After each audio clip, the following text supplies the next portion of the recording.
وضو کرتے وقت ہر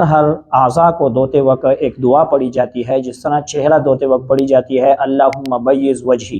لا تبیض وجوہ وتسود وجوہ، اسی طرح دائنا ہاتھ دھوتے وقت، بائیں ہاتھ دھوتے وقت، مسح کرتے وقت، پاؤں دھوتے وقت، تو ان مقامات پر جو مختلف دعائیں پڑھی جاتی ہے تو ان کے متعلق امام نووی رحمۃ اللہ علیہ فرماتے ہیں لا اصل لہ، اس کی کوئی اصل نہیں، اور اس کے متعلق جو روایات ہیں وہ تمام کی تمام ضعیف ہیں۔ ہاں بعض دعائیں ہمارے پاس ایسی ہیں، جیسے وضو کے شروع میں بسم اللہ پڑھنا،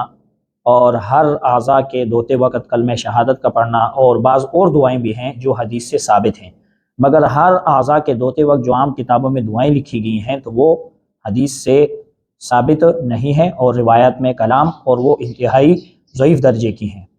تاہم اگر کوئی پڑھنا چاہے پڑھ سکتا ہے، مگر یہ سمجھ کر اور یہ سوچ کر کہ یہ سنت عمل ہے تو یہ ٹھیک نہیں ہے۔